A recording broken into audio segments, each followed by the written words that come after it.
Welcome back to the PFF NFL show. Trevor, Sikkema, Dalton, Wasserman here with you guys once again. But it's a very special time, Dalton, because it's postseason time, baby. Less games that we're doing here on the weekly preview show, but boy, do all of them matter. The highest stakes, win or go home, Super Bowl road starts for all of these teams. And we had 6 games to preview here that I'm very excited to dig in with you. How you doing, my friend? Good. It's gone by so quickly, Trevor. We only have 13 NFL games left. Think about that. We're in the postseason for both college football and the NFL. It's going to be one big adrenaline rush the rest of the way. Yeah, 13. That'd be a shortened week for us on the regular. You say 13 left total that we have over the next month and a week here, but 13 would have been like the most bye weeks in a single week that we've had this year. So 13 should be easy work for us. Oh, absolutely, right? We only got 6, right? We had to expand on these 6 just to fill some time and keep the show going longer. But no, it's a lot of fun. Even the 6 that we have, I think, are all really good games. But you're right, it's going to feel like, wow. You know what it is? It's when we're prepping for it. I'm like, man, I feel like, did I actually just do anything? Or no, am I actually doing my job right now? Maybe not. But no, we're getting into the details. We're getting into the details here. You guys on the college show, when you're previewing these games, you specifically look at, offensive and defensive side of the ball. But what you do is you'll split up pass game and run game for each of these teams. So we get a good look at how defenses are going to defend every single team's run game versus the pass game. And so we're much more in the weeds, in the details with all of these teams that we have here that we're talking about. Well, if you heard that, somebody's at my front door. So hopefully, they just drop off whatever they need to drop off, and that's it. Oh, wow. But yeah. Anyways, for this week, what we're doing here is we're going a little bit more expanded and into the weeds, like I said, for all of these games here. We've got the Saturday games, we've got the Sunday games, we got the Monday games. Unfortunately, Dalton, I am 7 games back from you in the standings. So it would take quite a miracle to catch you here.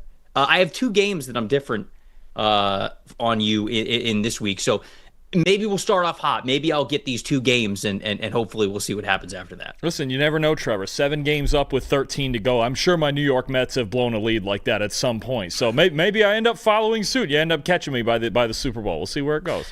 Okay, let's start with the Saturday game that we have here. The Los Angeles Rams at the Carolina Panthers. This game's at 4:30 Eastern time on Saturday. I'll let you start with things that we've talked about a lot and emphasized a lot over the last couple of weeks, and that is the Panthers pass game. I think the themes will be the same here, but what do we think in this rematch, how the Rams are going to defend the Panthers here? So I think when you look at the game that Bryce Young played the first time around against the Rams, that was really the game that set off some struggles in the secondary for LA, and that's really carried through the last 6 weeks of the season. And the idea is that Bryce Young went out and attacked single coverage matchups, attacked this team's cornerbacks, right? Through the first 12 weeks of the season, Rams cornerbacks were 2nd in the league in coverage grade, 1st in completion percentage allowed, and 1st in passer rating allowed. It was arguably the best group of corners in the entire league, right? And from some not necessarily household names, right? Emmanuel Forbes, Akello Witherspoon, Darius Williams, Quentin Lake was playing really well in the slot before he got hurt, and that was really a big factor in the struggles down the stretch too. But since that game in Week 13, okay, their last 6 games, Rams corners 31st in coverage grade, 2nd worst in the NFL, 22nd in completion percentage allowed, 2nd worst passer rating allowed. You've just seen, I think, since that game, and the Panthers did a really good job of it,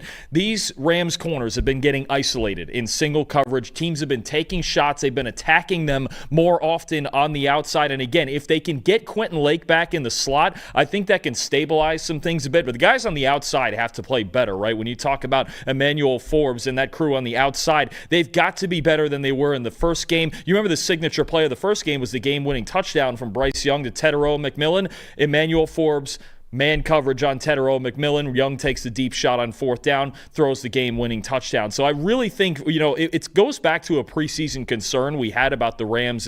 To me, the 2 big things were pass protection. That's gotten better as the season's gone on. And then the cornerbacks. And they hang up against one-on-one coverage against really elite receivers. They're going to see a lot of them in this postseason if they keep advancing. But that starts, I think, in even this test with Carolina against a Panthers team that when they're able to throw the ball downfield well, that's when they win ball games. Bryce Young and his downfield passing is a huge factor, but I'm looking for this Rams secondary to find some improvement in this first postseason game.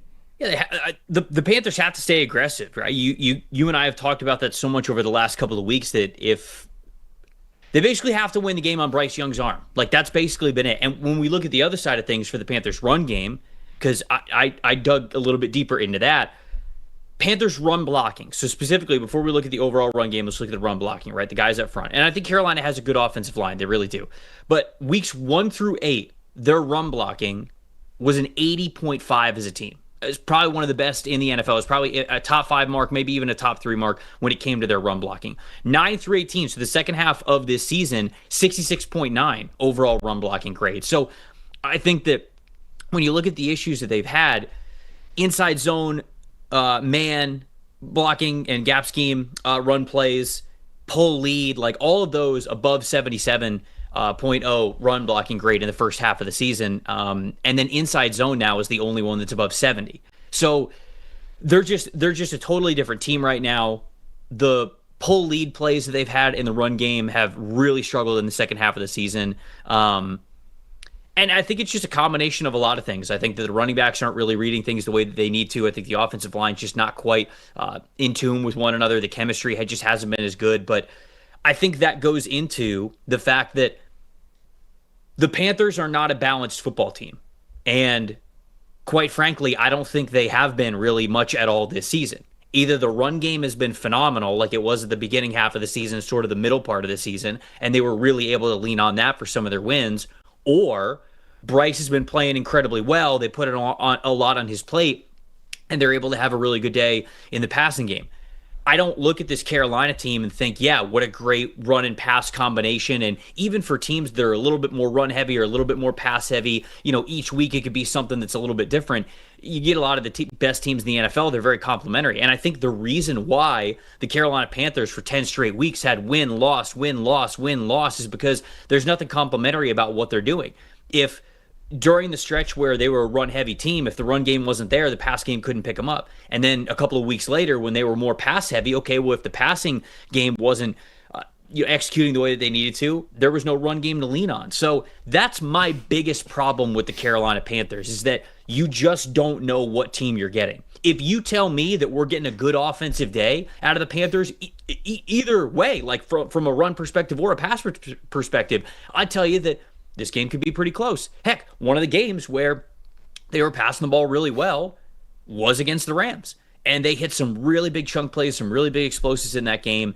And I just feel as though, yes, Bryce Young needs to be a major part of this game, but in the run game specifically, it just has not been the same, and they really have not been able to get something going. And so time is ticking. It's do or die.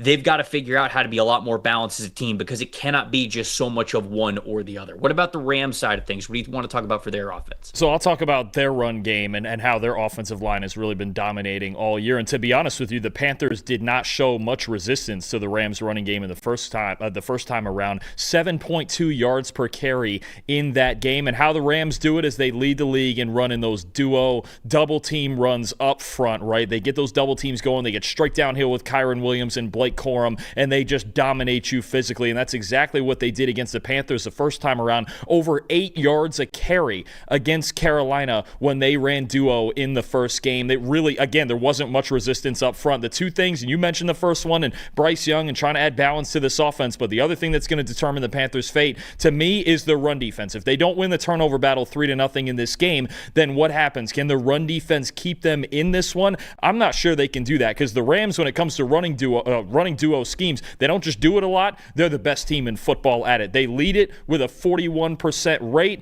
They lead the league with an 89.6 rushing grade on duo runs, 78.3 run blocking grade, and then 4.8 yards per carry is fifth. They really are the most effective duo running team in the league, and Carolina is in the bottom 3 in run defense and yards per carry allowed. I believe it's around 5.5 yards per carry allowed when it comes to defending duo. They need Derek Brown and that defensive line to step up, and they really need their linebackers to attack downhill, because if it looks like it did in the first game, I have a feeling Sean McVay's actually going to lean on the run game in this one more than he would lean on Matthew Stafford.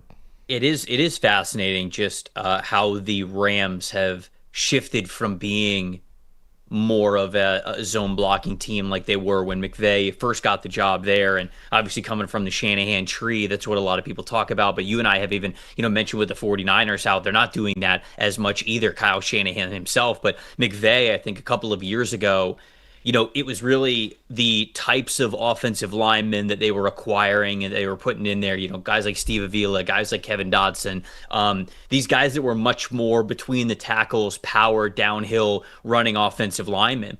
And you looked at that and you went, I don't really think this fits what they want to do, but that was only from a traditional standpoint. I think that McVay looked at where the league was going, and we talk about how, every 5 or 6 years or so, it's very much all right, what's the defense or the offense going to do to either fight back or stay ahead of things? I think that the stretch running game, I'll say, the mid and outside zone running game and putting play action with that and boot action with that was all the rage in 2017, 2018, 2019, times like that. But as the game was getting to a point where these quarterbacks, Josh Allen, Joe Burrow, Lamar Jackson, Patrick Mahomes, like all of these guys were just putting up crazy numbers in the passing game. So many defenses had switched to too high coverages. So they're putting more guys in coverage. And where are you sacrificing if you're doing that? Well, normally it's up front in the box. You're taking a linebacker off the field to put more speed on there. So you could have a coverage player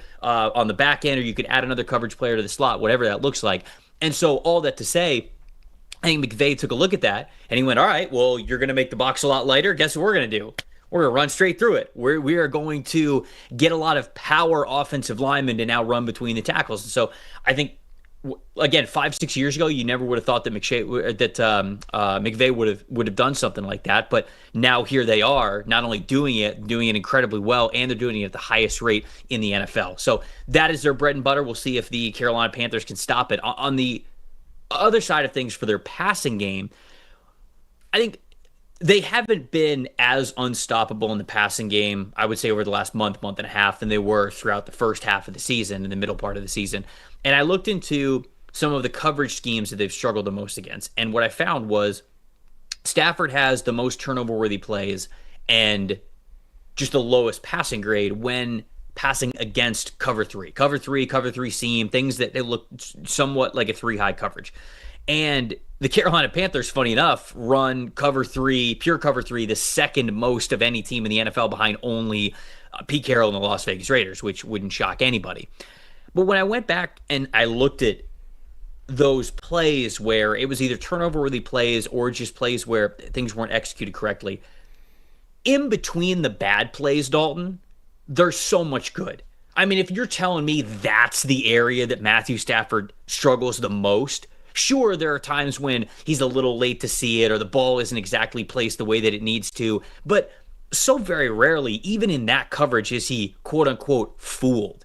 And there are so many times where he's also putting such great timing and touch on deep passes to attack cover three exactly the way that you would want to. So, yes, that's been the area that the Rams have struggled with the most as of late. And yes, that's what Carolina does the most as a defense.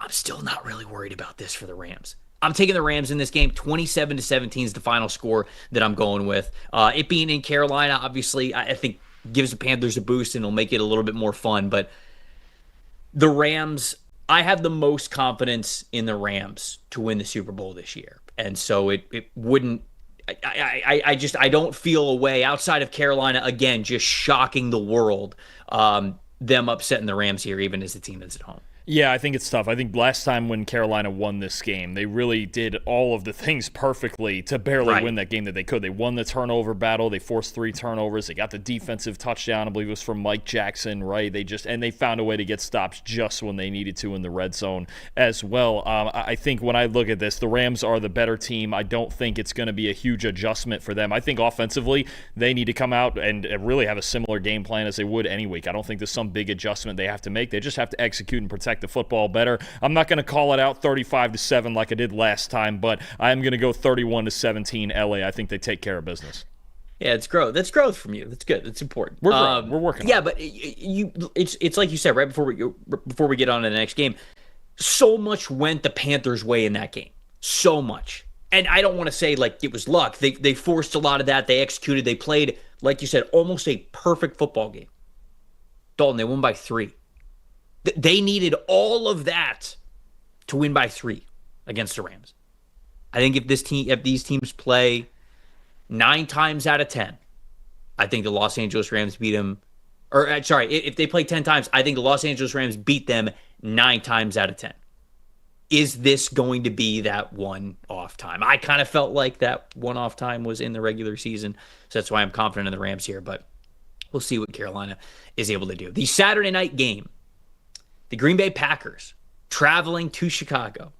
Part 3, the rubber match here for the Packers and the Bears.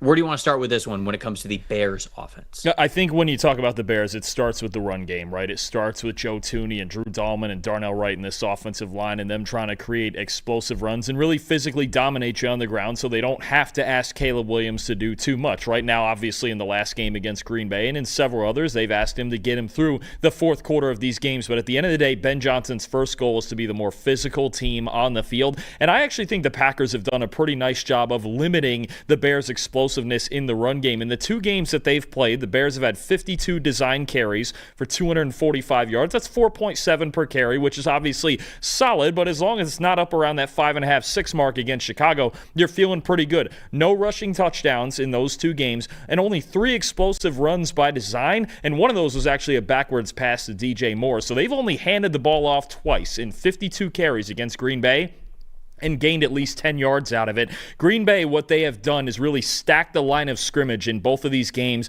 and not allowed the offensive line for Chicago to get to the second level, to get up on their linebackers, because that's really when the Packers start to struggle, is when the second level is occupied by offensive linemen. Edgerrin Cooper, Quay Walker at linebacker, right? A guy like Evan Williams dropping down into the box at safety. Those guys have been free to make tackles at the second level. So the Bears have done a pretty nice job blocking at the first level, because I do think they have an advantage there on the defensive line with their offensive line, but the key for them is going to be to create more explosive runs. Can they get up to the linebackers? Can they get up to the safeties with the offensive line, with the tight ends? If they can't do that, then it's still going to be a little bit of a grind in the run game. But I think the Packers through 2 games have done a really nice job of at least limiting explosives and playing physical up front with more bodies up there. I think they're going to do it again. They're going to make Caleb Williams beat them. The first game, he didn't do it. The second game, he did with a little bit of help from special teams and an onside kick. You've got a really fun battle physically in the trenches, but that's the key for me.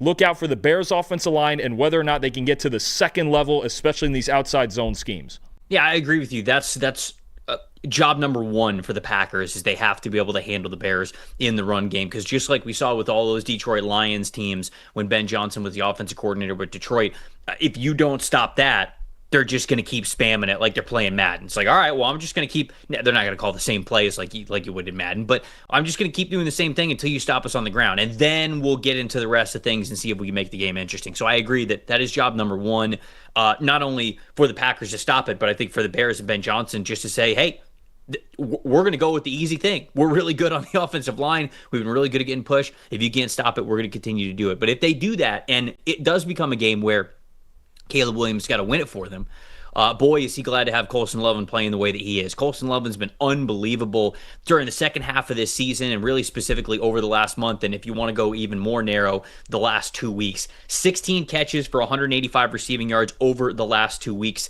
Colston Loveland is also second in PFF's win above average metric this season versus all tight ends. He is second only behind Trey McBride of the Arizona Cardinals. 23.1% threat percentage 2 weeks ago. 43.1% threat percentage last week. And threat percentage, if you're new here, is essentially just wide receiver usage. You see a lot of those numbers on premium stats, which, by the way, 30% off. Use promo code HOLIDAY30 and you get yourself that promo code there so you can see all of that. But it's just so much of the numbers point to the more Colston Loveland plays, the more you prioritize him in the passing game, the better results you are going to see. And so I think it's going to be very, very interesting in a combination of sort of what you were talking about. Hey, Do we sell out if we're the Packers to make sure that we've got the bodies in the box, that we're ready to attack the line of scrimmage whenever they're going to run the football, versus knowing that those middle of the field defenders are also the guys that have to keep one eye on Colson Loveland, whether it's play action or not. He is just the weapon that he is, and the versatility that he has in this offense. It really could hold the key to the Chicago Bears winning this game, reaching the NFC Championship, potentially even playing for a Super Bowl. It's been so much fun to watch Colson Loveland emerge as already one of the best tight ends in the NFL when it comes to investing in him in the passing game. For the Packers side of things, Dalton, I think the injury report is about as important as anything right now. And for the initial injury report, because this game's on Saturday, so we're getting initial injury reports a little bit earlier, no Josh Jacobs on the injury report, no Jordan Love, and it sounds like Zach Tom's going to be able to give it a go with that knee injury that he had. So you're getting three major players back in a big way. I'm going to talk about Josh Jacobs here in a second, but the Packers passing game with Jordan Love back out there off of the injury report, how do you feel about it? What do they need to do? I think certainly when you talk about the Packers and you see all the guys on the injury report, there are a couple of them out for the season. And offensively, getting Jordan Love and Josh Jacobs off that injury report is big. And Jordan Love, certainly if he's clean in the pocket, is going to be able to exploit this Bears defense down the field, right? We saw him do it really well in the first game. Then he got hurt with a concussion in the second game early in that one. The big concern for me actually is how the Packers are going to hold up in pass protection, right? And the Bears pass rush is not great. They're 25th in pass rush grade, they're 28th in pressure rate, and they really struggled to get home with just sending four, right? Dennis Allen's a pretty heavy blitzer, but when they don't blitz, they really don't get home to the quarterback very often. The Packers, since week 11, okay, 29th in pass blocking grade, third highest pressure rate in the league, 24th in knockdown rate. And why is week 11 so important? Because in week 10 against Philadelphia, their center Elgton Jenkins got hurt, likely to miss the season with the rest of the season with a leg fracture.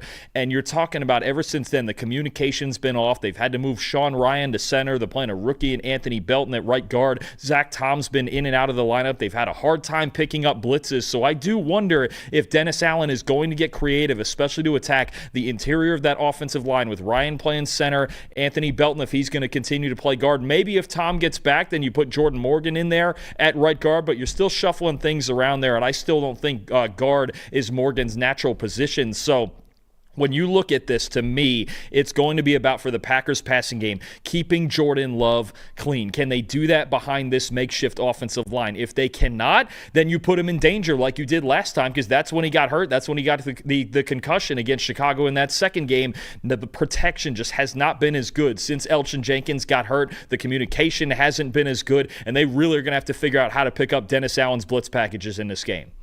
One way to be able to alleviate that is obviously having a run game that you can lean on. And I cannot emphasize enough how important Josh Jacobs is to this team, because him versus the next guy up, it was so different in what, not only the output that they had on the ground rushing, but also just what they were able to do. When you look at Josh Jacobs, if you take out the last 3 weeks of his season, which two of those games in week 16 and 17, he played hurt. He played, but he played hurt.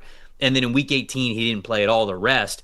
If you take those 3 weeks out, 85.9 rushing grade, and then 47 missed tackles forced, Dalton, the next closest on the team had 9. It's just night and day, completely different.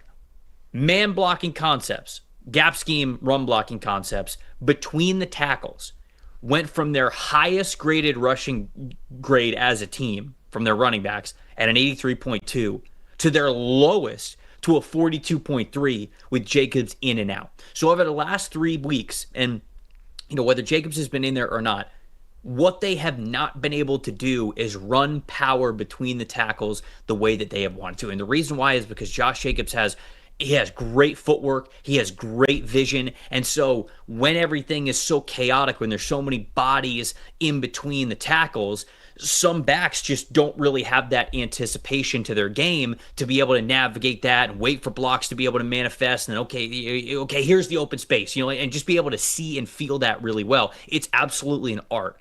Jacobs does that so well. You see that from not only the high rushing grades, but also the missed tackles forced. That goes into it as well. So without him there, they have not been able to have that success between the tackles. Now with him back out there, if he is anything close to 100%, you feel pretty good about it. And with him being out there, I feel like the Packers can run a lot more power. They can run between the tackles. They can really go at the interior of that Bears defensive line. And I think this is going to be an excellent game. I ended up picking the Chicago Bears here in this one. I think I probably would have taken the home team wherever this game ended up being. But I'm going to go Bears 28, Packers 24. This is truly going to be an absolute dogfight, though. I'm excited for this one. Round 3, after we've already gotten 2 classic games between these two teams, it's going to be really close. This rivalry is one of the best, if not the best, in football. And you've got an emerging team in the Bears trying to win a home playoff game for the first time in a long time, right? The big thing for me with the Bears, they need to get off to a better start. The first half of both games against the Packers, they have not played well. They've been outscored 20-3 combined in the first half of these games. You can't keep relying on double-digit comebacks against good teams in the postseason. They have to get off to a better start. I'm with you. I'm going to take the Bears as the home team. I think you could go either way for any number of reasons here, but I do worry about the Packers' injuries. I worry a little bit about their offensive line, and the lack of pass rush without Micah Parsons is really the biggest concern for me. Which team is going to get a pass rush? That could really decide it. I'm going to take the Bears at home as well, 23-20. I'm so glad that we have round 3 with these two teams. I mean, the first 2 matchups quite literally came down to the very last Caleb Williams throw. Like that is how close and how crazy these matchups were. And so this is beautiful. Getting the rubber match here in the playoffs it's going to be a lot of fun.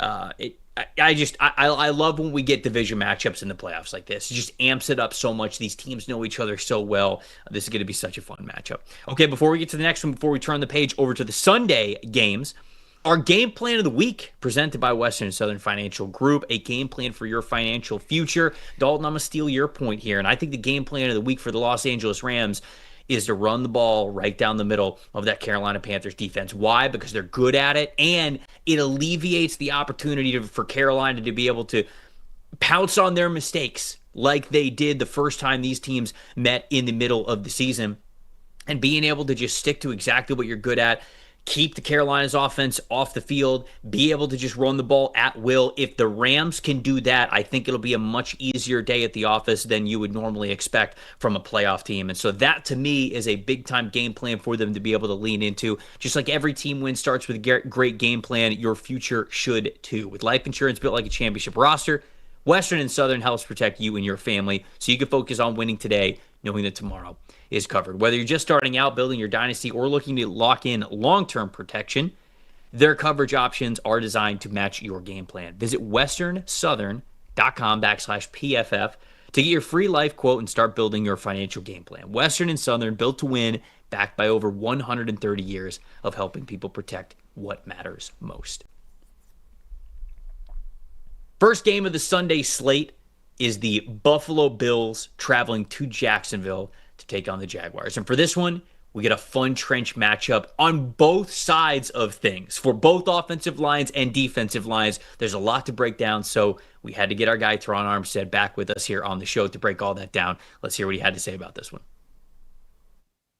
All right, back with our guy Terron Armstead. Playoff edition, baby. As you said right before we hit record, playoffs. You gave a little. I heard that. I heard you do it. I heard you get the impression in there from Jim Mora. We got a fun one, and Bills Jags. I think that's the one that's the most intriguing when it comes to the trench matchup, where we want to pick your brain, get your expertise here. And Terron, both sides of the ball, I think, are very interesting here, right? You got Bosa and Greg Rousseau going up against a Jags offensive line that, not star-studded, but playing so well together, especially in the second half of the season. Then, of course, on the other side, you got Josh Hines-Allen, you got Trayvon Walker. They're going up against Deion Dawkins and Spencer Brown there. So I'll actually give you the dealer's choice. Which matchup, which side of the ball do you want to start talking about here? Because I think it's very fun on both sides for both teams. Yeah, no, for sure. I definitely agree, Trev. This is my game of the week. Out of all the games, wild card weekend, this matchup I see just being very, very closely called on both sides of the ball, both teams. The Jags have had an amazing season. and their gift, their reward for their season is Josh Allen. Round one. Merry freaking Christmas, right? You No, get to play Josh Allen round one. No question. But trenches wise, this is also, like I said, it's very closely. The Jags offensive line is not loaded with Pro Bowlers, all pros like we seen from the Buffalo Bills offensive line, but they are playing at an extremely high level. The chemistry, the cohesiveness, the momentum, the confidence on their 8-game win streak, they are playing at the highest level. So the Bills D-line and the Bills defense have been a question. They have been an issue. Joey Bosa has been great. Russo at times, but there hasn't been a consistent pressure. It hasn't been consistent pressure or dominance from the Bills defense like we've seen in years past. Right. So that's the note right there that the Jags can really take advantage of with, even in the run game with ETN. I think that the Jags have the advantage there to get the nod over the Bills defense and defensive line. I'm wondering in this game, just because Rousseau is so versatile, and they do this all the time. They do this every game, but with this specifically, going into what you said about, the Jags, it's not littered with all pros on the offensive line. Sometimes when you get these matchups with the Bills, they'll say, okay, well, they've got a Pro Bowler at left guard, or they've got a Pro Bowler at right tackle. Let's put Rousseau in a different position. Like, let's not put him against the left guard. Let's put him against the right guard. Let's not put him against the right tackle. Let's put him against the left tackle. I'm very curious to see what the initial game plan is for Buffalo of what they're going to do with Greg Rousseau. Like, do they feel super confident one way or the other? Like, with Cole Van Lannon, he's been playing super well. He's played at a bunch of different positions, but do they say, hey, he's never seen anybody like Rousseau. Let's go at him initially. He had that knee injury last week. It looks like he's going to be good to go, but as you know, I mean, like, you get to this point in the season, everybody's playing with something. So do they take a versatile player like Rousseau and move him around a lot at the beginning of the game, or do you think that they're going to go into it from tape study, from a game plan, and not even have to, I don't want to say like waste a quarter, but you know what I'm saying? Like right off the bat, be like, nope, this is our game plan. This is what we're going after. How would you use Greg Rousseau here in this game? I guess is kind of what I'm asking. In my experience against Buffalo, I was in the division for 3 years, so played them twice a year, also played them in the playoffs. They have not been a team to game plan matchup specific on the D-line. So when I was there at left tackle, I saw Von Miller, Greg Rousseau, AJ Epinanza, Shaq Lawson, whoever. Like, they didn't necessarily let me go put this guy against someone else. They play their defense. And that's one thing about them. They don't change up much with their defense. Coach Sean McDermott, he's sure on the type of defense and the style of defense they want to play. They mostly play boundary and field. Mm-hmm. So if I was, the defensive coordinator, I would try to match up as much as I possibly can. Greg Rousseau is extremely versatile. He's extremely fast. The guy may have ran a 4.5 in the 40-yard dash. He has long arms. He's strong. He's smart. So I would move him around, which they have in the past as well. He would line up over a guard sometimes, or spinner over the center. So it'll be interesting to see the game plan that they have. But in my experience with Buffalo, they'll play left and right. So on the other side of things, let's touch on Hines Allen and Trevor Walker, who you speak and have spoken very highly of throughout the course of this year. Just everything that Hines Allen can bring to the table, the power, just the raw athleticism that the Trayvon Walker has and generates. This is one of the best offensive tackle duos in the NFL, and Deion Dawkins and Spencer Brown. So those guys, I think, win in a lot of ways. So when you think about these two offensive tackles, what they do very well, what's their game plan for neutralizing these two guys when they go up against each one of them individually? Yeah, this is actually a really good matchup for Buffalo. And with their tackle tandem, their strength is their strength. So their anchor, being able to stop power.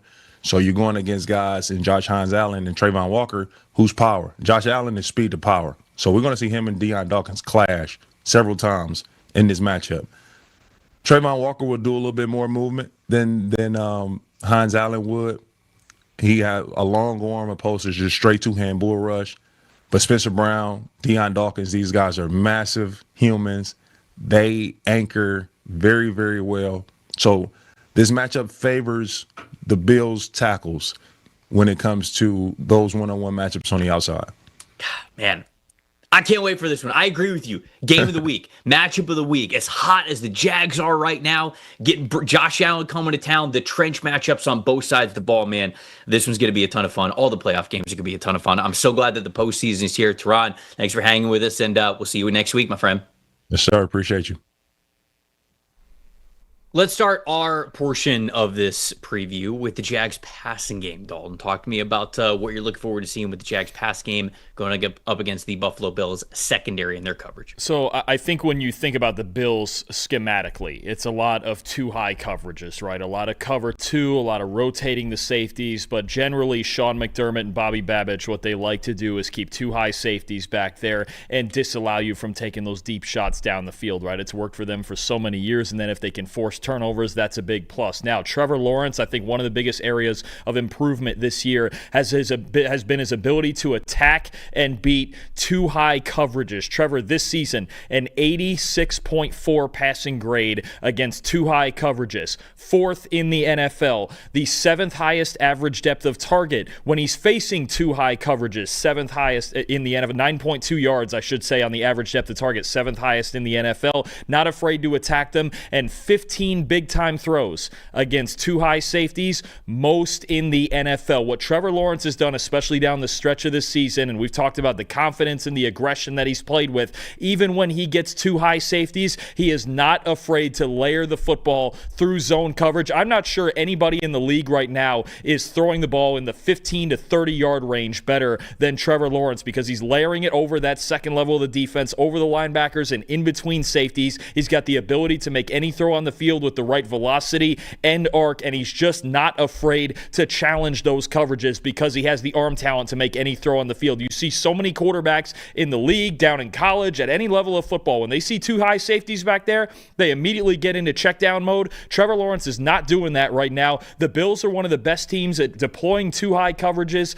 Trevor Lawrence has been one of the best quarterbacks in football this year at beating them.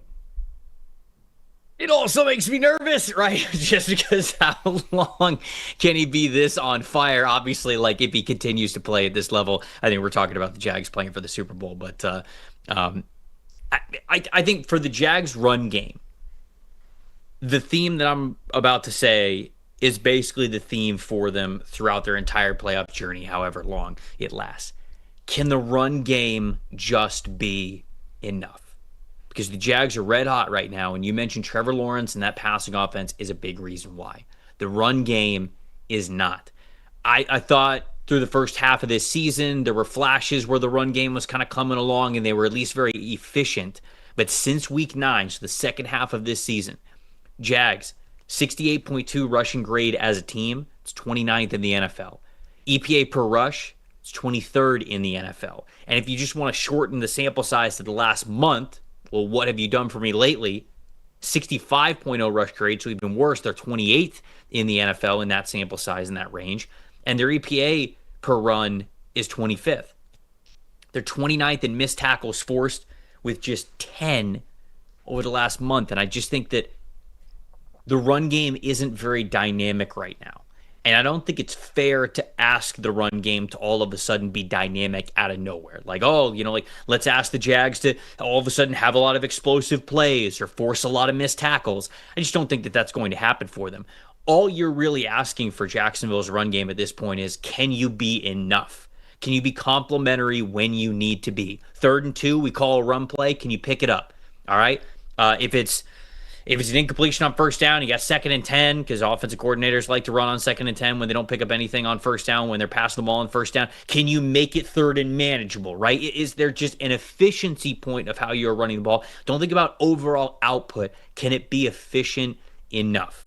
So that's really what I'm looking forward to seeing, and that's going to be a consistent theme for however long the Jags are in the playoffs. We're going to talk about that point a lot. What about the Bills' run game? What do you see from the Bills' run game as of late heading into this game? I think this is a lot of fun with the run game on both sides because I actually think these two teams have the same goals, okay? And you've got two teams that do not run base defense very often at all. The Bills run nickel in a classic sense where they have Terron Johnson out there all the time as a nickel corner, and you really have three cornerbacks out there, and they really rely on their front six and maybe Cole Bishop coming up and run support from safety to help them out, right? Whereas, offensively, the Bills overwhelm you with tight ends, and the Jaguars defense, they are almost never in a base defense with three linebackers. If they're in a base defense, it's with a fifth defensive lineman out there with Dennis Gardeck out on the edge, and they're running that classic 3-4 front. But they never have a third true linebacker out there. And I think, we've pointed out some individual players, right, with the Jags. When you talk about the linebackers, Devin Lloyd and Foye Oluokun being so great all year. And then the two safeties that really, I think, make this defense go. Antonio Johnson, who's right now the highest graded safety in football, and Andrew Wingard, who's been one of the best run defending safeties in football. Those guys are the key. And the more I was watching tape of this team, especially in run defense, I think we need to say this more. This Jags team is built a lot, maybe even the same as that Seattle Seahawks defense. And we know how good that unit is. It's the same idea about how long can we defend the run with smaller bodies, right? With Antonio Johnson kind of acting as that third linebacker, with Andrew Wingard coming down in the box and helping out in the run game as well, as versatile as he is. Because on the back end, you've got Eric Murray, the free safety. He's just kind of hanging out back there in single high, and then sometimes he'll rotate into two high stuff. But I think that's going to be the key. Now, when the Bills are running against teams with 5 or more defensive backs on the field, 91.2 rushing grades, second in the NFL behind Chicago,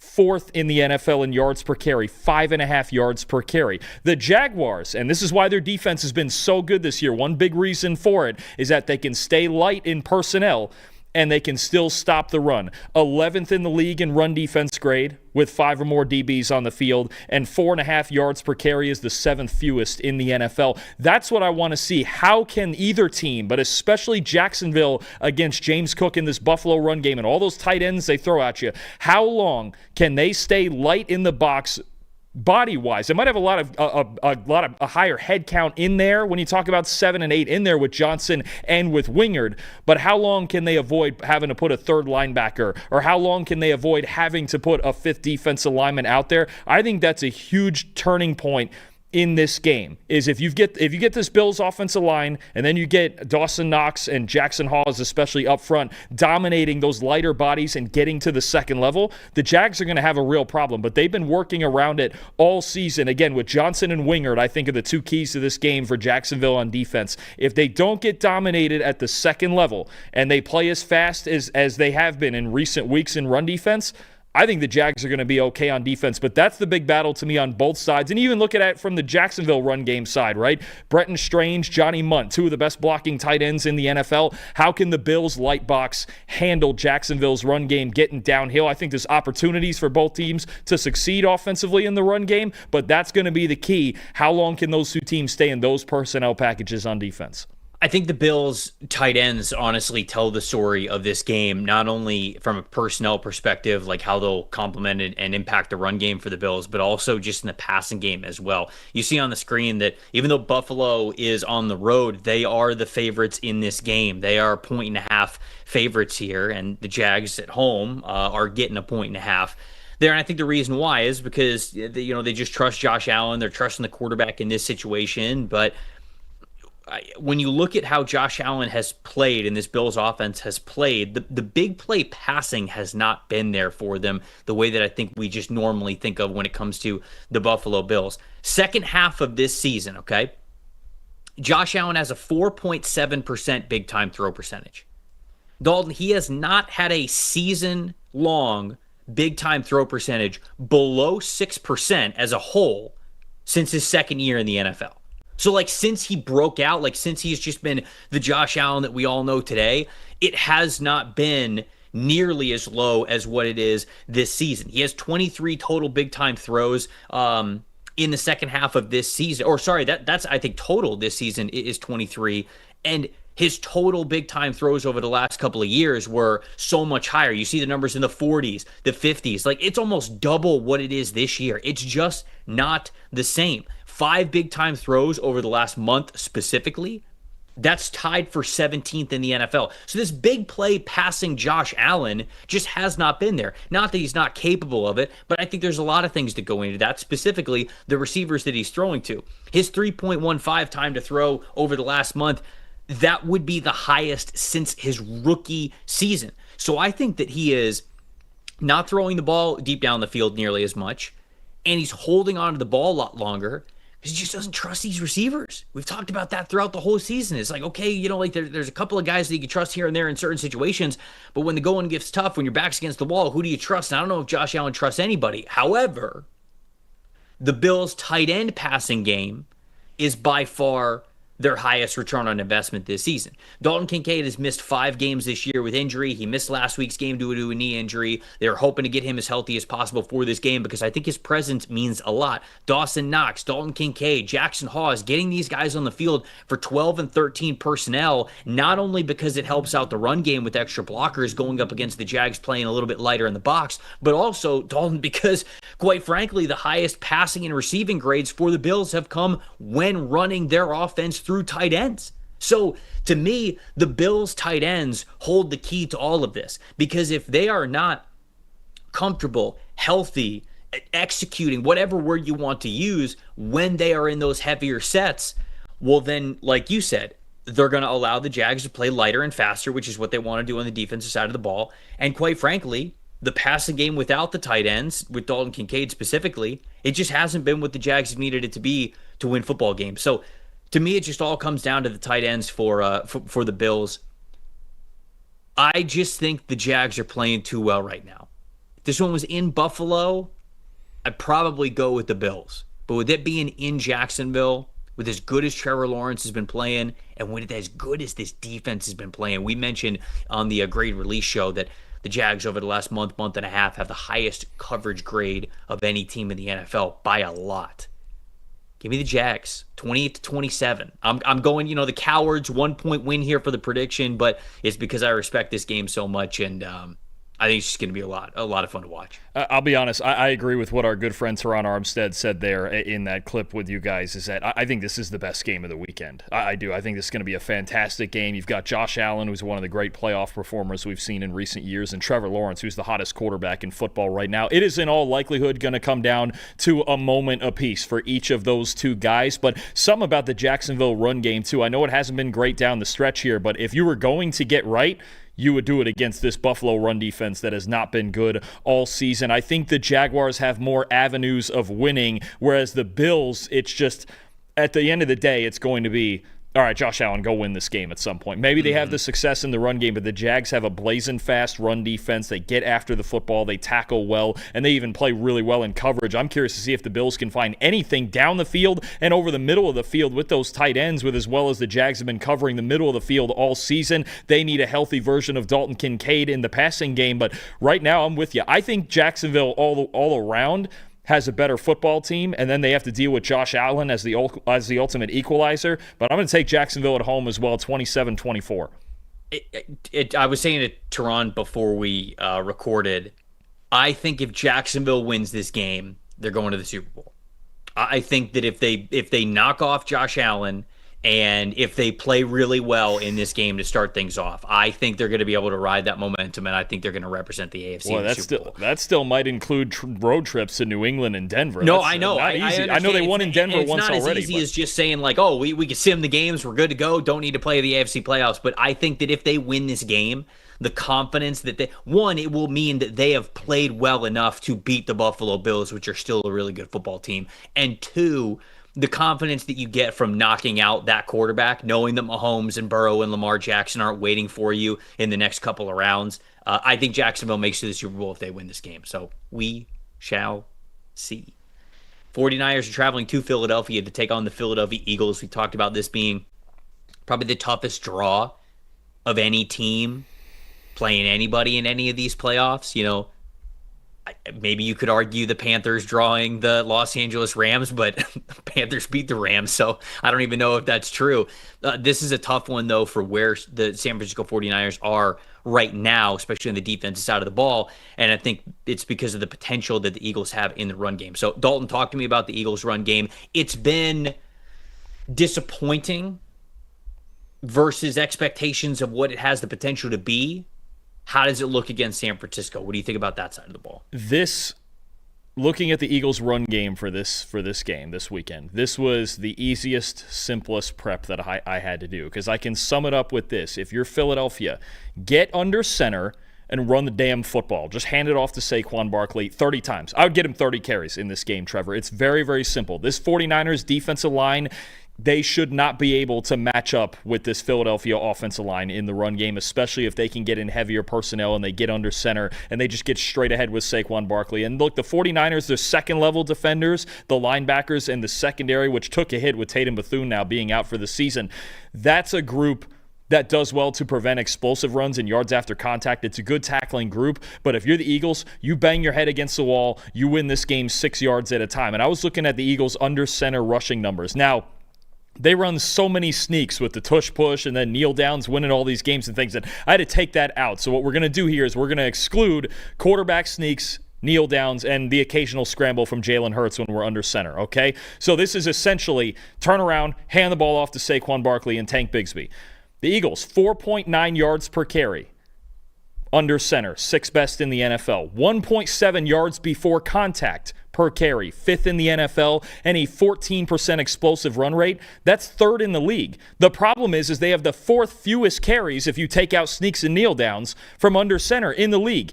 Get under center, run it 30 times, get play action working off of it, do what's been working best in your offense the entire season, because this 49er defensive line, and maybe even the linebackers now with all the injuries they're getting there too, they should not be able to match up. Saquon Barkley should have at least 120 yards minimum in this game. If for any reason the Eagles walk out here and choose not to run the football, maybe 60% of the time, I really don't know what they're doing at this point. And I would do it from under center, and then when you want to take your shots, do it off of play action from under center. We've been saying it for probably 3 months, Trevor. The games where they've done it, when they run at least even 10 plays from under center, they're darn near undefeated. Get under center, get behind this offensive line. That's the identity that Howie Roseman built for this team. Don't screw around with it.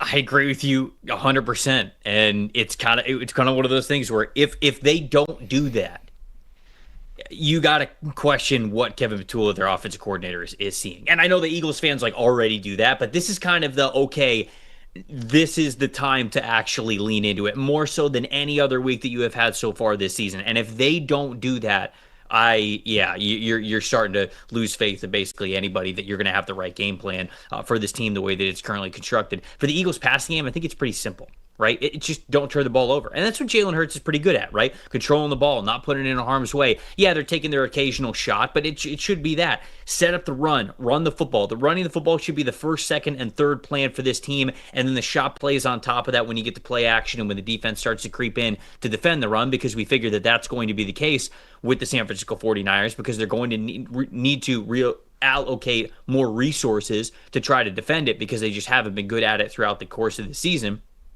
Since week 12, Jalen Hurts, 6 total turnover-worthy plays. That's 4th best in the NFL. And when it comes to a clean pocket, because we know that the Niners are struggling on the defensive line to generate a lot of pressure as well without guys like Nick Bosa, Fred Warner, and just a lot of young guys that have been on that defensive line.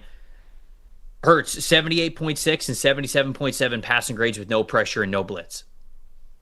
And we know that Robert Saleh doesn't like the blitz a lot. He likes to just rush 4. So unless these guys are getting pressure, which they haven't really been able to do a ton this season with just 4, this is, on paper, the easiest game to pick, because the Eagles should win this game. Like everything. Now, outside of the Niners having one of the best turnaround defensive days that they have had all season long, which I'm not saying isn't possible. These guys can obviously play up to it at a whole new level now that it is the postseason. But if this Niners defense is anything like what we have seen over the second half of this season, the Eagles should win this game. And if they don't, that is an indictment on whatever game plan this coaching staff comes up with and the execution level of these players. Absolutely agree. This is the toughest matchup of anybody The Niners having to play this Eagles team is the worst matchup possible for, I think, any team in the postseason. I agree. I mean, obviously we know what we think of Rams Panthers as well, and I know the Panthers already beat them once, and obviously anybody can win a game on any given Saturday, Sunday, Monday, whichever day we're playing. But I'm with you. I think the other problem when you look at the Niners against Jalen Hurts and just having a non-existent pass rush. Again, the D-line is the kryptonite of this San Francisco team with all the injuries. Nick Bosa being out is a killer, and they're last in the league in sacks. That means Jalen Hurts, whether it's in play action or not, he's probably going to have all day to throw it back there, right? Whether it's inside or outside of the pocket. It's very hard to envision on that side of the ball San Francisco's defensive line having a big bounce back day. They just don't have the bodies for it, man. They really don't. And then again, Tatum Bethune being hurt at linebacker is a killer because he was playing well, at least in the run game. What San Fran's going to have to do to stay in this game is bend and not break, right? They're going to have to just bend and get to the red zone and hope they can hold Philadelphia to field goals, which is possible because we've seen times this year when the Eagles offense has stalled out, right? We just saw them a couple weeks in Buffalo that they didn't complete a pass in the second half of that game. I know it was raining and all of that, but I think you're looking at an Eagles offense that at times does go cold and at times is frustrating. They don't finish drives. Red zone defense is a big focus for the 49ers in this game because in the trenches, they are at a major disadvantage. What about on the Niners side of things? It feels like if they're going to win this game, probably going to have to be a shootout because if it's low scoring, I don't really have a lot of faith in them controlling the ball the way that they need to. So it's going to need to be a pretty big Brock Purdy day. What do you think about the Niners on their side of things for offense? I think when you look at Brock Purdy and you look at the best throws that he consistently makes for this offense, is they're in that intermediate 10 to 19 yard range, right? He has the third best passing grade in the NFL in that intermediate range, a 92.8. The only two guys ahead of him, Matthew Stafford and Joe Burrow. You'll take that all day long. Third also in adjusted completion percentage, 70.6%. When you look at that middle number in that passing depth chart right there, it's that medium, intermediate 10 to 19 yard range that's going to be the key. Now, the Philadelphia Eagles, they allow the third lowest completion percentage on intermediate passes in the NFL, less than 50%. 15th with 9.2 yards per attempt allowed. To me, the way you have to attack this Philadelphia secondary in this range, got to get horizontal. Crossing routes have been a problem for them, especially in the zone coverages. One, you have to go away from Quinyon Mitchell. Go attack Adoree Jackson on the other side. If you can find ways to isolate them, cool. Two, stress the safeties, okay? Reed Blankenship has a coverage grade in the low 30s this year, which is shocking considering how good he's been the rest of his career, and they've been starting Marcus Epps lately at free safety. If you can put pressure on the Eagles linebackers and safeties over the middle, George Kittle's going to play a big factor in that. That's going to be a key for Brock Purdy in the intermediate passing game. And then again, I think the biggest weakness for this Eagles defense is that CB2 spot, man. I'm telling you. Cooper DeJean is outstanding in the slot. Quinyon Mitchell's outstanding on one side outside. But if you can isolate, especially in breaking routes against Adoree Jackson or whoever else is going to play corner on that other side, that's where you have success. I think deep in cuts and crossing routes are going to be big, and that's a staple of Kyle Shanahan's passing game. Yeah, and Kyle Shanahan's great at looking at weaknesses that the other team has and being able to exploit it. So they do have an advantage there of being able to go after Jackson if he's going to continue to struggle. I think in the run game, it's funny, I mentioned earlier in the show how Kyle Shanahan's been leaning a little bit more into the power run game, and it's not as much this zone blocking stuff, but that's where they've had the most success over the last month. They've gotten back to their bread and butter here. 83.3 run blocking grade for outside zone plays, 87.3 run blocking grade for inside zone plays. That is their highest run blocking concepts that they have had over the last month. And I mentioned a couple of weeks ago how having that late bye week, that week 14 bye week, it looked like Christian McCaffrey looked like a new man. Like he looked like he was 24 years old again with how much energy and how much pep in his step that he had. And so very clearly they are comfortable in getting horizontal with their run game and getting their offensive line on the move and really moving the pocket, moving those big guys to the left and to the right. Trent Williams over the last month has a 97.3 run blocking grade, which is unbelievable. I think his positively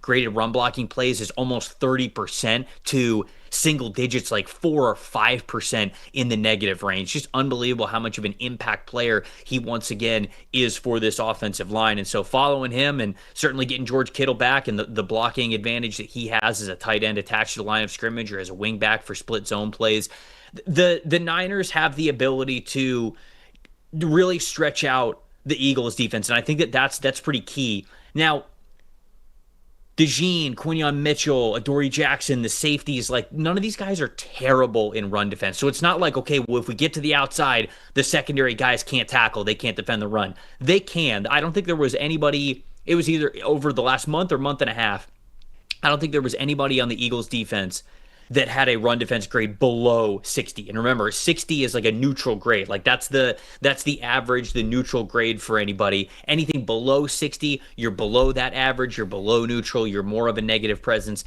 than a positive presence. But anything above 60, generally you're a little bit more of a positive presence than being a liability. So the team as a whole is defending the run pretty well, but running away from Jordan Davis and Jalen Carter and those guys in the middle, I think is also going to be important for this team. So look for the Niners to continue to just get back to what you think of when you think of a Shanahan running game, and it's those mid and outside zone plays. And then certainly when you're running between the tackles, they want to get these guys moving as well, so it'll look a lot more like inside zone instead of some power. So for this game, though, I got to take the Eagles. Eagles 24, 49ers 20. I don't think it's like a disrespectful blowout or anything like that, but I do think that the Eagles are going to control this one and they're going to win this game.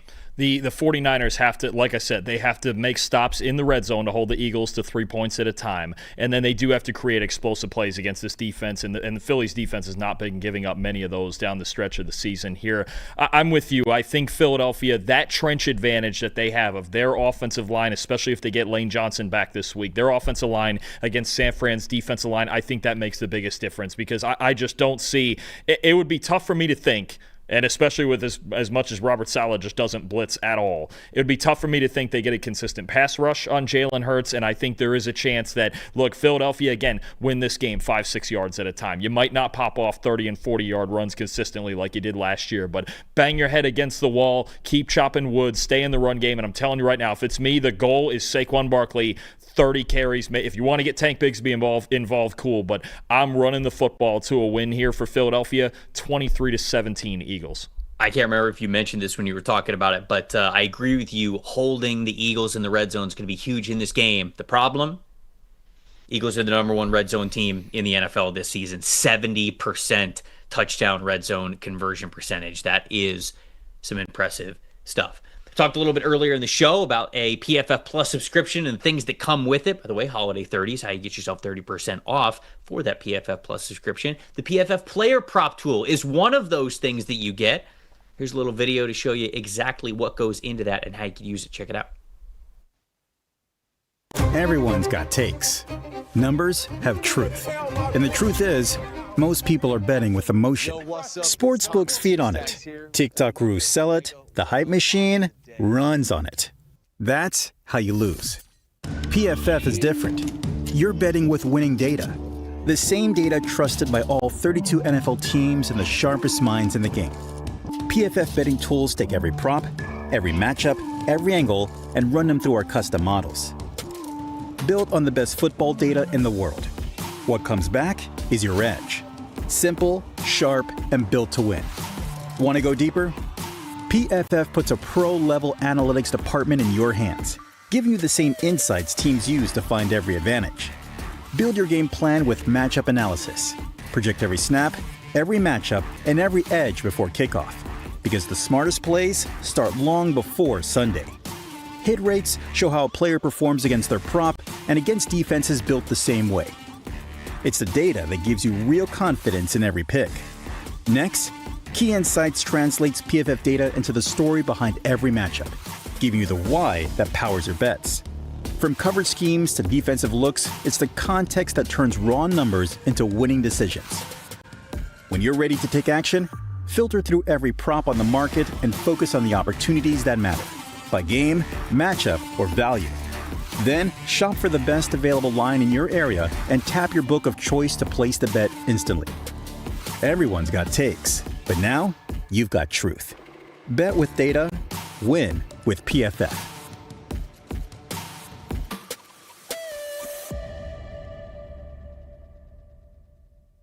Once again, you guys can see that for yourself on PFF.com or the PFF app if you have that PFF Plus subscription. Holiday 30 is the promo code to get you 30% off if you don't have one already. Chargers and the Patriots here. This one's in Foxborough. Sunday Night Football.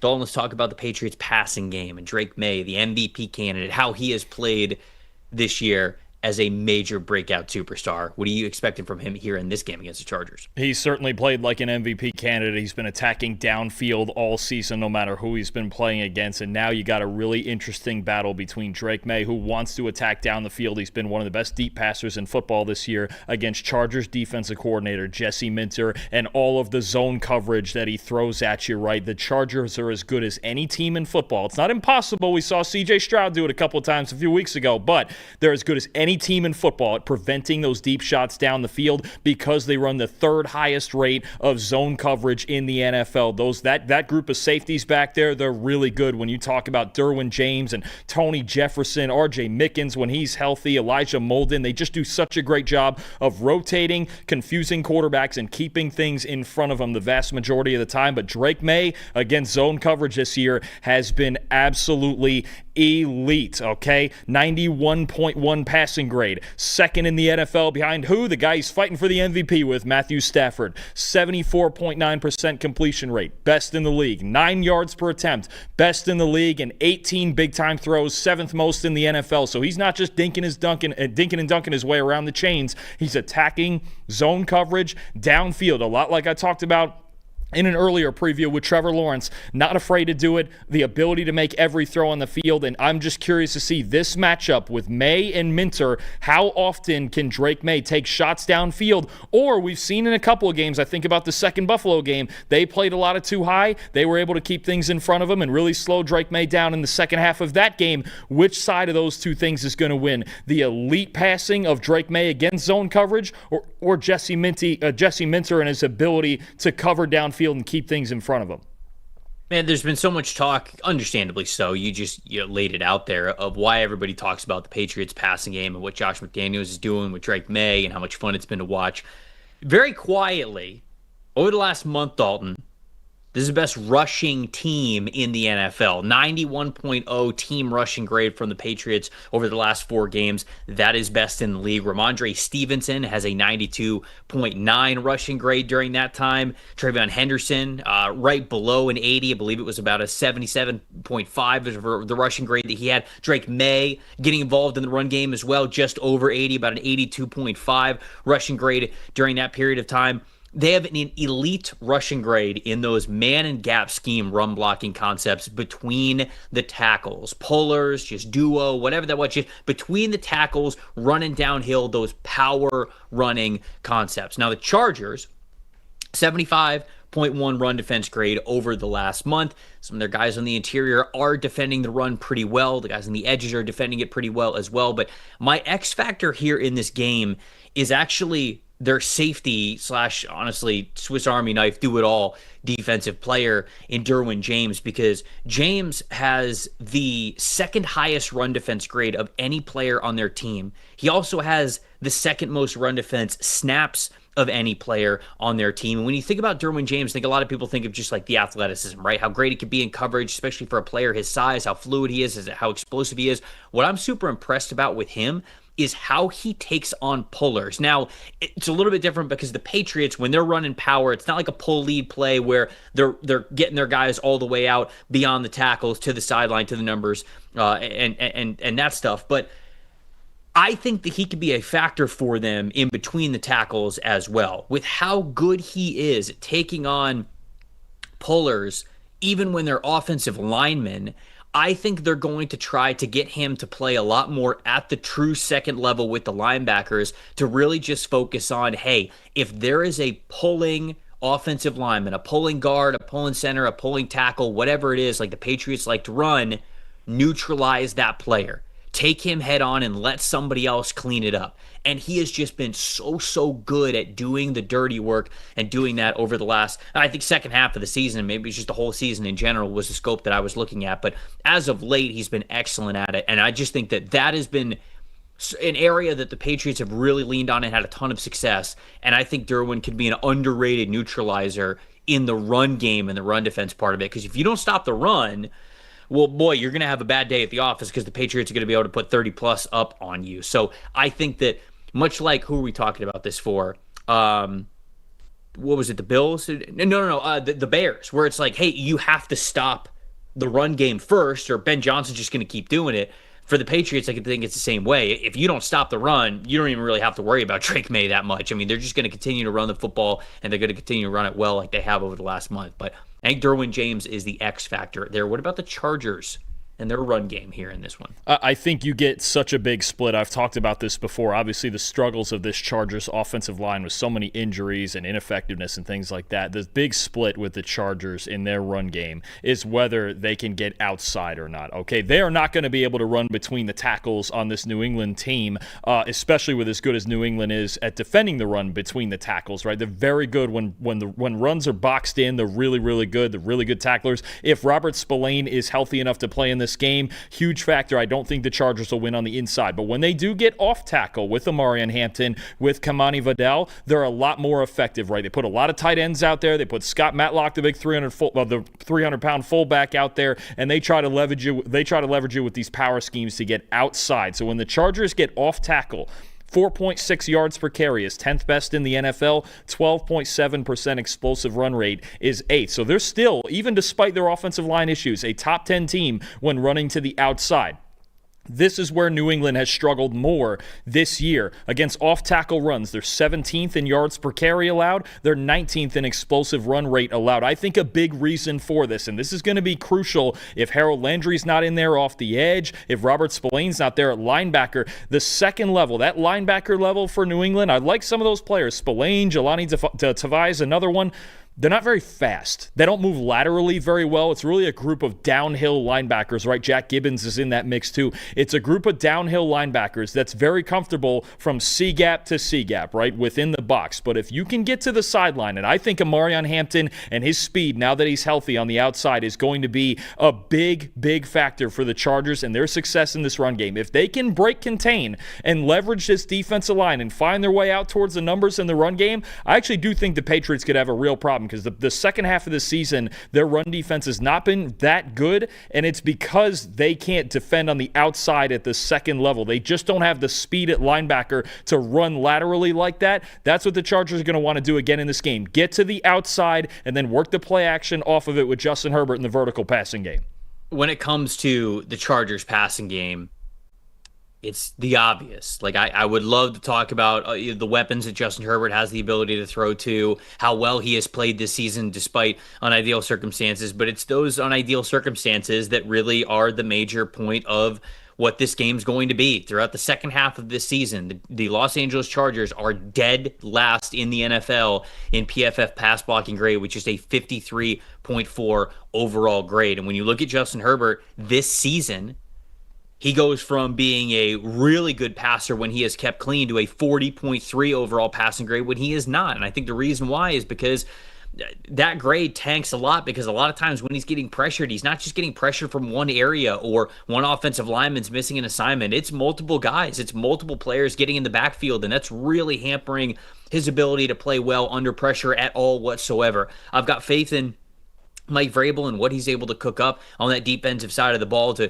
really confuse that Chargers offensive line and make them struggle the way that they have unfortunately struggled throughout the second half of the season. And so where I like the passing weapons, and I think that Justin Herbert has been one of the more underrated players in the NFL this season because of how much he has been under pressure and duress, and he has still been able to just play really well and get them into a position where it's kind of crazy given how bad the offensive line has been in Los Angeles, how they're even still a playoff team. And I think that goes, I think a lot goes into that, but Justin Herbert is actually one of the reasons why I can't pick them in this game.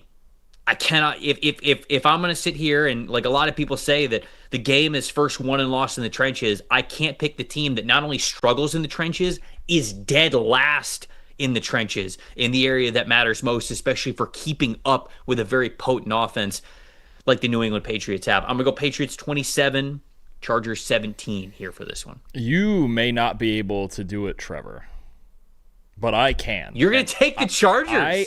I got to be honest with you. I don't know necessarily what's putting me over the edge with this. I think this is going to be a great football game. I think the Chargers defense and Jesse Minter in that unit are really going to show up. I think it does come down. It will come down to the trench play, but also I don't think this is the worst matchup the Chargers could have when it comes to having to deal with that offensive line. And honestly, I get to a certain point where when I watch Justin Herbert, I'm just like, man, he's dealt with it all season, and he's found a way to do it. He's found a way to take off running the football. He's been one of the best running quarterbacks in the league this year. And I just think some of the Patriots' weaknesses on defense, they've been showing the cracks the second half of the year. If the Chargers are able to have balance and get to the outside, I think Amarion Hampton is actually the most important player in this game. If he can get to the outside and rip off some explosive runs and really stress the Patriots laterally, I think it's a big problem. And then I think the Chargers' goal on defense is exactly what New England does not want, right? They put a lid on it. Their secondary is outstanding. I'm with you. New England's going to have to run the ball to win this game. I think if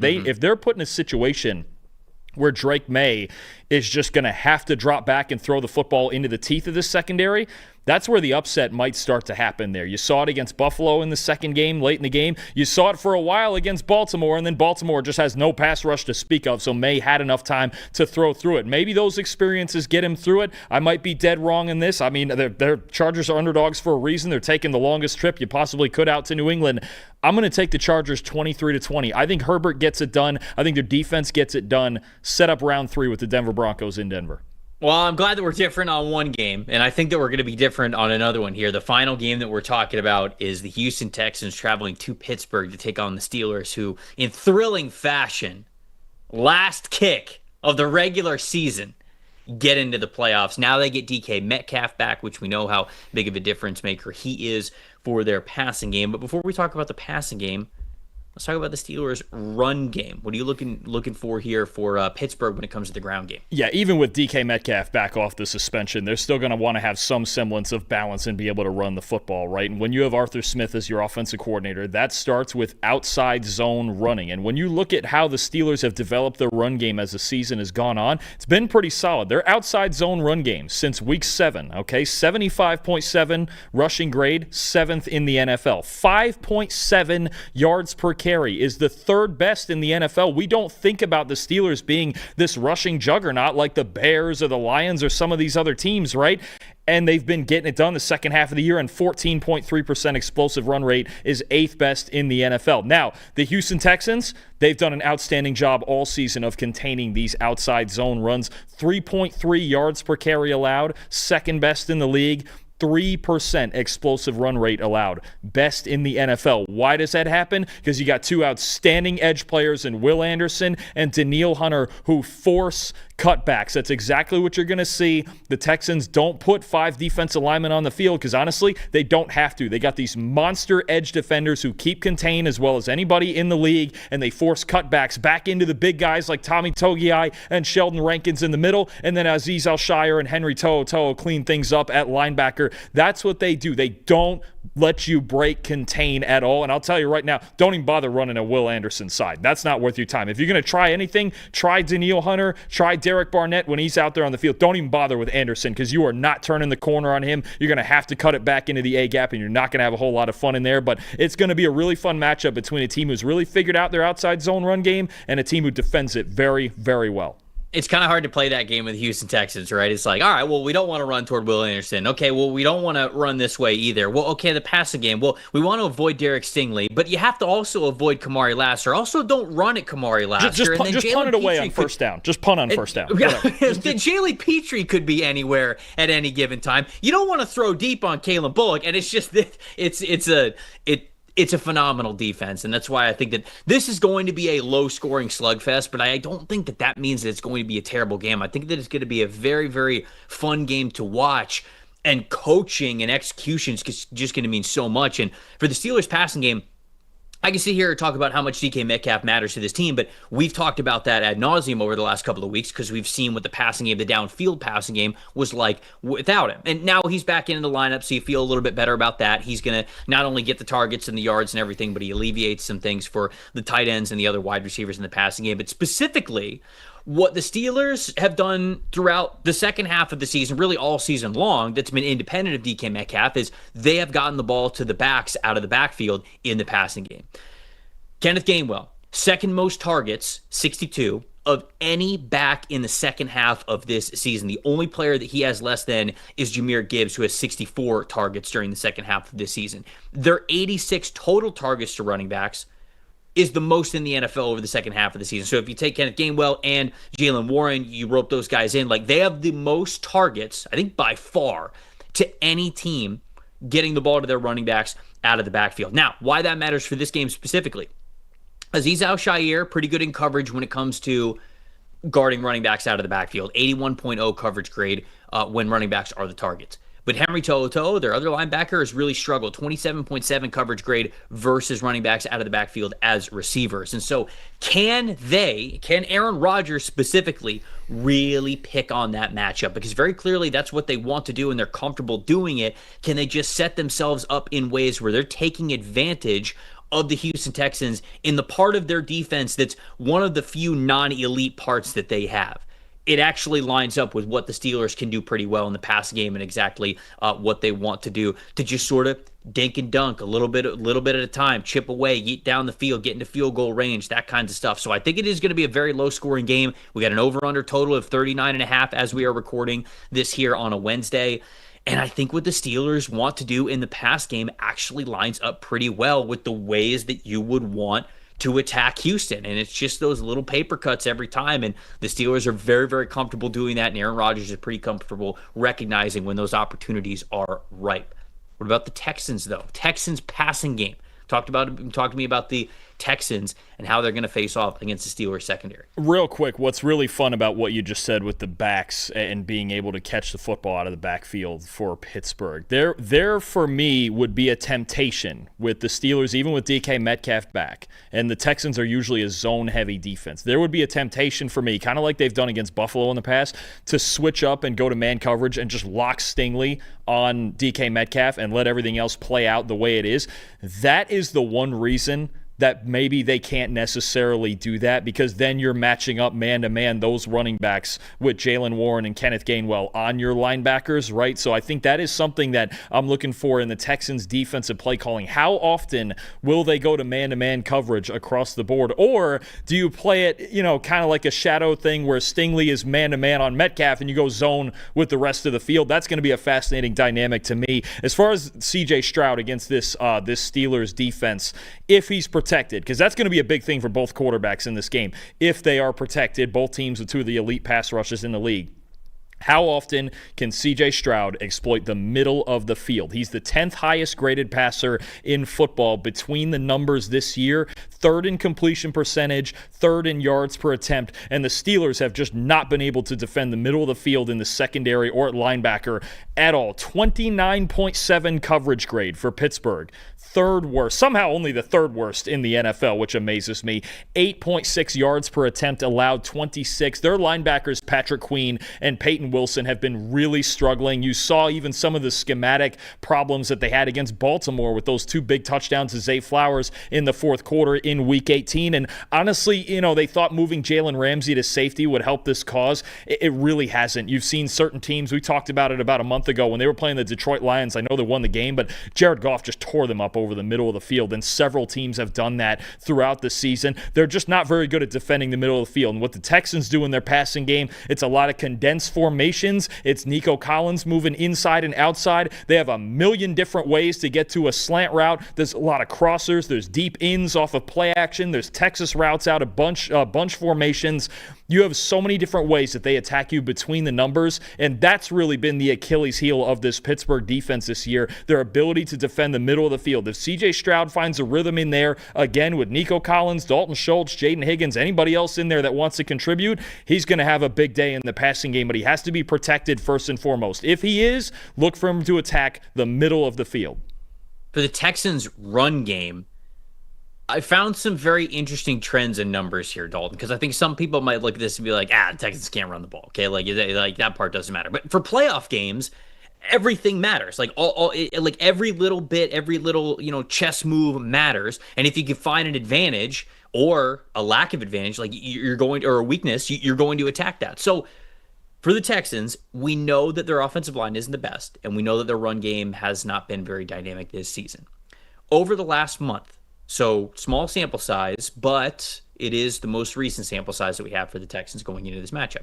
Woody Marks, their running back out of the backfield, who has gotten the majority of their work.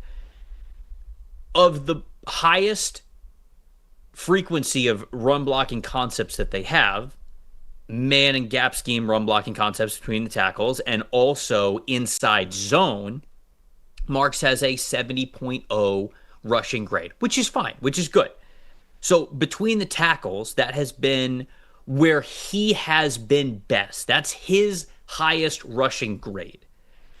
The Steelers, though, one of the best in the NFL, an elite run defense grade on the between the tackles run blocking concepts. So Cam Hayward, the rest of those interior defensive linemen, Alex Highsmith, TJ Watt, like Nick Herbig, like those guys, the linebackers, obviously, anything between the tackles, the Steelers are excellent at defending. So Woody Marks, he has been best between the tackles. That's been his highest rushing grade, and they've also done that the most. But the Steelers are best at defending that. Now, on the flip side, when you look at not necessarily the concept that they've run the most, but the concept in which their offensive line, the Texans' offensive line, is actually grading the highest, it's actually outside zone. So where Woody Marks has the highest rushing grades between the tackles, the offensive line has the least amount of negative plays and the most amount of impact blocking plays on outside zone blocking concepts.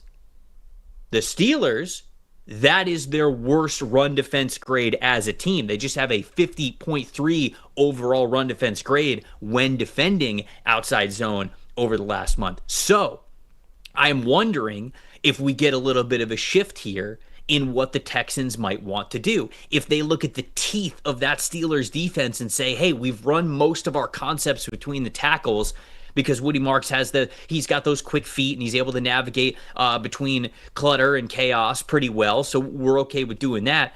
But what if we leaned more into that outside zone stuff? Clearly the offensive line is pretty comfortable doing that.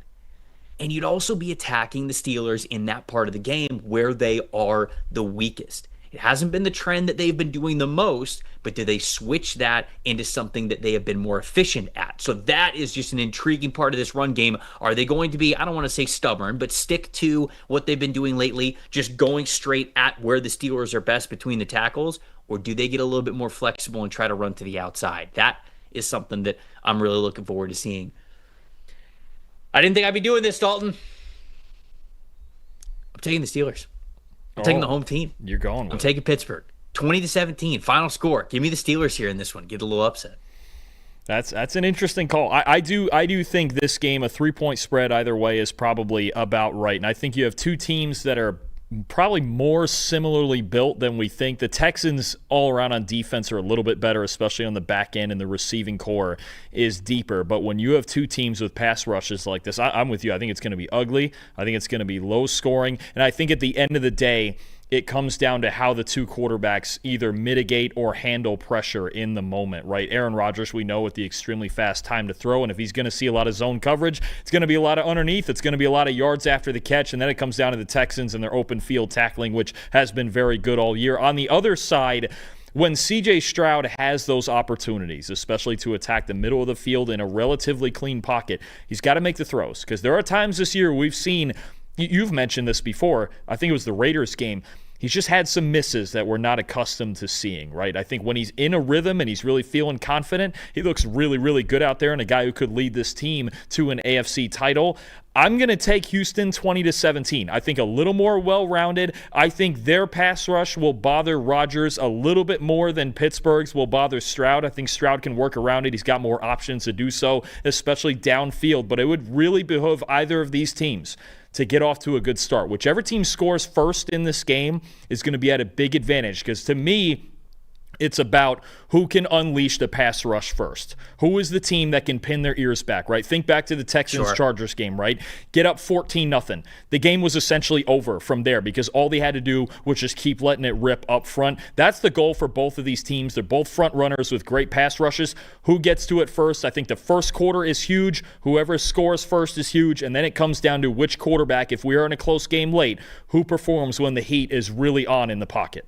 Man, first of all, you said there's going to be an ugly game. There's no ugly postseason games, all right? There's tough-nosed, highly contested, low-scoring pitchers duel slugfests There's no such thing as an ugly playoff game. At least I'm going to manifest that because the postseason is finally here. Appreciate you guys watching the show. A little bit more of a detailed breakdown here as we have less games, but the ones that mean the most now that we are in the playoffs. Very, very excited to watch all of this here with you guys. By the way, like we've said at the beginning and throughout the show, Holiday 30 is how you get a 30% off promo code for a PFF Plus subscription. You can see all the data points that we talk here on this show. So if you're looking at that for just general knowledge or betting perspective, whatever it is, you can see all that for yourself with a PFF Plus subscription. And that Holiday 30 promo code gets you 30% off while doing so. That's it for us this week, but enjoy all the postseason games. And you know that we are going to be back with you guys on Monday for the postseason grade release show to break it all down and then get some of the next matchups as well. For everybody behind the glass and for Dalton Wasserman, I'm Trevor Sikkema saying thanks again for watching. See you guys next week.